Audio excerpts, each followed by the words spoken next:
Hello everyone! Kumusta po tayong lahat? Kumusta po kayo dyan? Yung mga nanonood, doon sa mga bagong subscribers ko, at saka doon sa mga nasipag-like, at saka nagko-comment. So, maraming salamat sa inyo.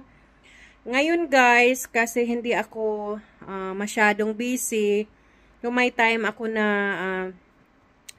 nagbabasa ng mga comments. So, nakita ko doon sa comment section. Actually, matagal-tagal na to na tanong na hindi ko talaga siya mabigyan ng exactly na sagot kasi nga ang tanong niya doon is hindi lang din siya ang nagtatanong nito, marami na din.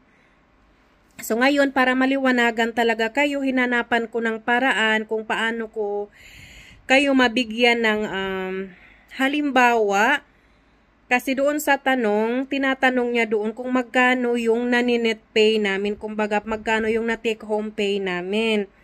So, may ipapakita ako dito sa inyo na na payslip.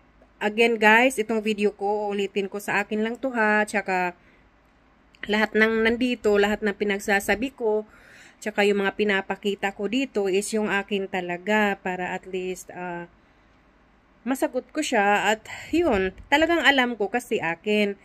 So, instead na magdadaldal ako ng marami na mas lalong magpapalito sa inyo, ipapakita ko na lang sa inyo yung payslip ko kung magkano yung nane-net pay namin kung natatanggap na namin yung sahod namin. So ngayon kasi guys, yung sahod namin, yung basic salary namin, to ha, realidad to ha, so wala tong halong tawag nito kasinungalingan, wala tong halong pang-a-attract sa inyo dahil ayoko nang ganun eh. Ayoko nang ginagawa ko lang tong video na to for more viewers or para mang-a-attract sa inyo. At saka hindi ko din ito ginagawa para ida-down kayo. Ginagawa ko ito para masagot at maliwanagan yung mga nagtatanong talaga doon sa mga curious at saka doon sa mga gustong malaman kung magkano yung sahod namin at magkano yung net pay namin. Kung halimbawa, bawasan na kasi ito talaga yung nagpapasal sa utak nyo eh.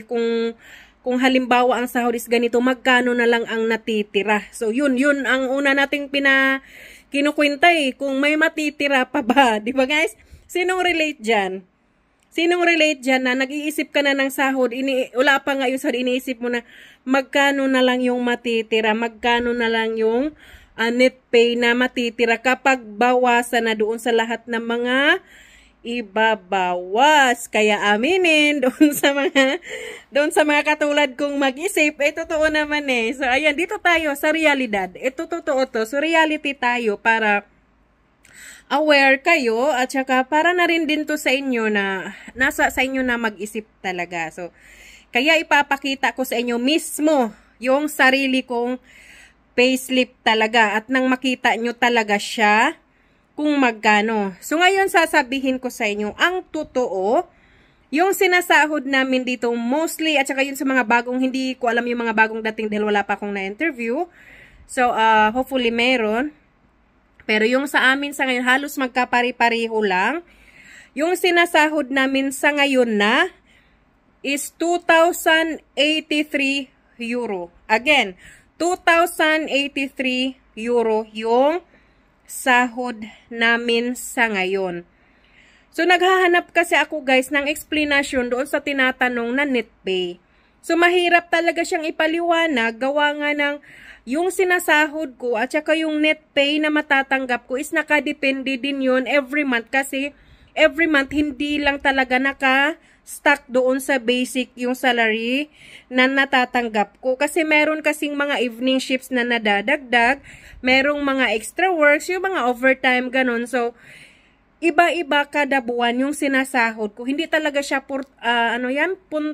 punto por punto na halimbawa pag sinasabi ko ang sinasahod ko ngayon is 2,500, the next month na naman is 2,500. So, hindi talaga siya pareho guys. Kasi nakadepende din yan doon sa shifts. Yung mga shifts ko, kung nakailang evening shifts ako, nakailang Saturday ako, nakailang Sunday ako, at saka nakailang overtime ako. So doon kasi yun magbabase.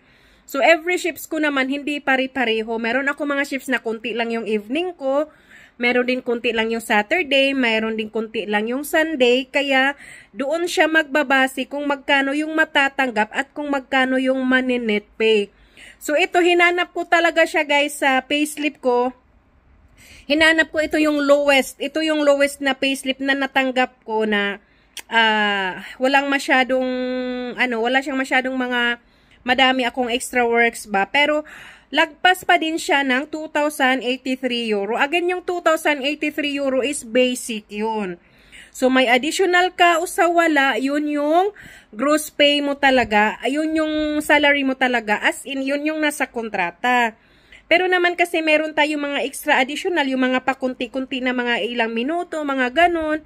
So, madadagdag yan siya doon. Kaya, imposible talaga na hindi siya lalagpas ng 2,083 euro.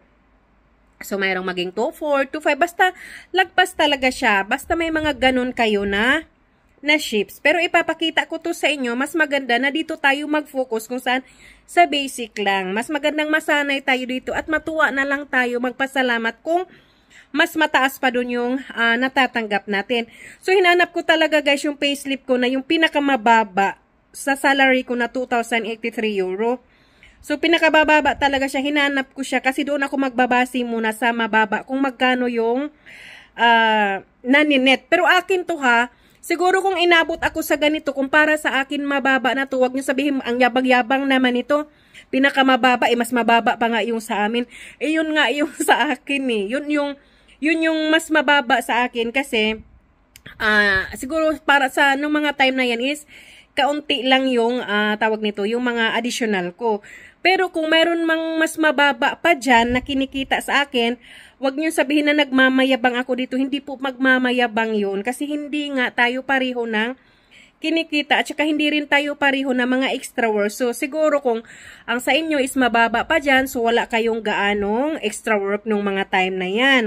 So, ako din, hindi naman every time meron ako mga extra work, hindi. Meron ding wala, meron ding kaunti lang. So, meron ding mababa lang. So, ito nga yung mababa. Kasi kung sabihin natin na extra work na marami, na hindi naman as in marami talaga, hindi naman natin pwedeng, ang tawag dyan, akuin na lang lahat. Kasi meron naman tayong mga kasamahan. So, maipapakita ko rin naman sa inyo kung magkano din yung kinita ko doon. So, yun. So, sana wag niyong masamain itong video na to. Wag niyong sabihin na nagpapakita ako ng payslip dahil sa pag nagmamayabang ako na ito yung pinakalowest. Hindi po yun ang punto ko. Ang punto ko po dyan is maipaliwanag po sa inyo na kung magkano po dyan ang mababawas na yan ang kinikita ko sa buong buwan. Tapos magkano na lang po yung nagiging net niya nung binawasan na doon sa tax. Yung mismong automatic talaga na mababawas. Yung dito, kapag katanggap natin ng payslip, ang ipaliwanag ko pala, itong payslip na to, ang bawas dito is yung dito lang sa, nakabawas lang dito lang talaga sa about sa work natin kung magkano yung dapat ibawas.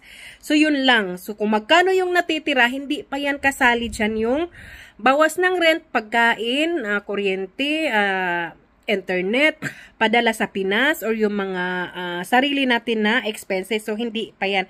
Ang payslip na to is 3 dyan ang nakabawas. Automatic yan pagtanggap natin ng sahod. At kaya nga ipapakita ko sa inyo para malaman nyo kung ano ang ibinabawas dyan. So, ayan. Again, kasi ito yung nakita ko siya so far na basic salary ko na nagdagdag lang siya ng kaunti dahil may kaunti akong mga evening shifts at saka Saturdays at saka Sundays at saka yung extra work, mga overtime or bigla ang tawag na hindi ko inaasahan. So, ipapakita ko sa inyo dito guys at paano ba to siya kasi naka-screenshot to So, tingnan nyo na lang dyan. Pasensya na kayo dito sa video ko dahil ayaw kong mag-edit dahil alam nyo na talented ako dyan. Kaya, ayun. So, hanapin na lang natin dito yung payslip ko. At tingnan nyo dyan ng mabuti ha. Kasi ito yung kinita ko doon sa 2,083 ko na euro. Kung lumagpas dyan, additional na yan doon sa mga ano ko. So, ayan siya guys. Tingnan nyo ha. Hanapin ko siya. Ayan siya guys. Ayan yung lowest na kinita ko doon sa 2,083 euro ko na salary. So, umabot siya ng 2,819.91 euro. Yun yung gross pay. At yung take-home pay, yun yung net pay na natanggap ko. So, ngayon, ayan nakikita nyo, yun yung laman ng payslip ko. So, nandyan lahat nakalagay kung magkano yung mga additionals na mga extra works ko dyan. So, nakikita nyo dyan sa left side, ayan.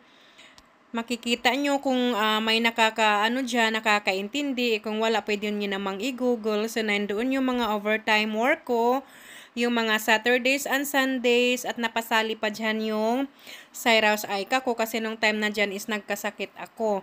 Sa left side naman, sa right side naman makikita nyo, sa pinakataas, yun yung basic salary natin. So, yun yung salary natin talaga sa buong buwan. So, yun madadagdag yung sa pababa is yun yung mga additional natin. Kaya umabot ng 2,819 euro.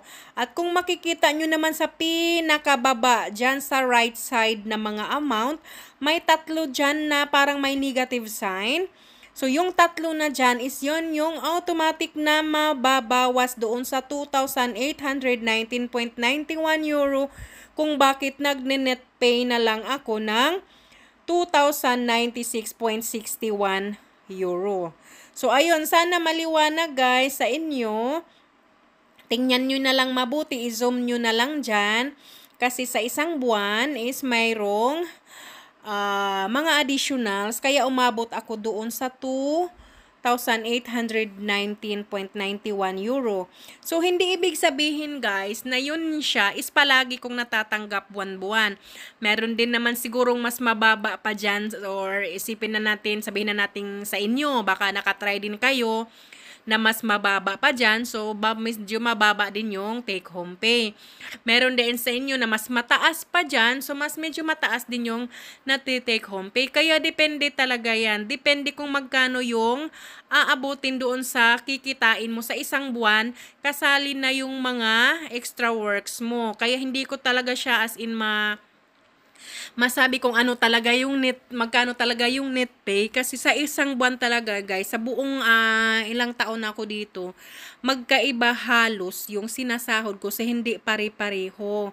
Kaya pinakita ko na lang sa inyo yung payslip para naman ma-compare nyo na ganyan siya. So, kung magkataon man na pareho tayo na ganyan, ang kinikita is pare-pareho din halos tayo ng money-net. Pero kung mas mataas pa ang kinita nyo dyan, or kung mas mababa pa dyan, so, ganun nga, may diferensya din, may differences din kung magkano din yung matitake home pay natin. Again, yung take home pay natin, bawas lang yon dito sa yung automatic na mababawas kung ano ang kailangang ibawas sa payslip natin related from work. At saka sa sa iba pa. Hindi pa kasali dyan yung tawag nito, yung ibabawas na ipapadala natin sa Pinas. So, yung 2,096 euro na yan, marami pang mababawas dyan. Siyempre, rent ng bahay, bayarin sa Pinas, padala sa Pinas, kung ano-ano mga bayarin, internet, pagkain, kung ano-ano pa dyan. So, yan, yung naninet is dito lang talaga yan sa payslip natin. So, yung iba, yung natitira, so bahala na tayo kung magkano yung matitira, hindi natin alam kasi marami tayong dapat na babayaran, or kung wala man kayong maraming binabayaran, so malamang malaki pa yung matitira sa inyo. Kaya guys, sana maliwanag sa inyo na yung kinikita natin is nakadepende lang din kung magkano yung inabot natin sa isang buwan, kasali na yung mga overtime natin na trabaho. So, sana nabigyan ko ng paliwanag yung tanong. At saka kung mayroon pa talaga guys, gusto pa kayong itanong, i-comments nyo lang sa below. At yan, gagawa natin ng paraan para masagot natin yung mga tanong nyo. Kasi I'm sure marami pa rin nalilito kung bakit may ganito, may ganyan. Tapos mayroong mga tanong na tungkol doon sa mga extra works. Sasabihin ko lang guys na every company, hindi kami magkapareho-pareho ng pagdating sa payslip kung magkano yung kung ano yung bilangan, kasi may mga bilangan kasi yan guys pagdating doon sa mga extra works, kung ilan lang yon or ilang araw lang ang pwedeng mapapabilang doon sa mga ano. Kaya yung iba nagtataka doon sa mga extra works nila, bakit ang dami kong extra works, is bakit ganito lang ang sinahod ko. So mayroon akong short na explanation dyan, or kwento dyan kung bakit nangyayari ng ganyan. Pero uulitin ko ha, magkaiba bawat kumpanya. So, ayan guys, maraming salamat doon sa nag-comment, at talagang gawa natin ng paraan na mabigyan ng kasagutan yung mga tanong sa iba, at ng makatulong din at maliwanagan, at nang mabigyan din kayo ng idea. So, maraming salamat, at again, God bless po sa ating lahat.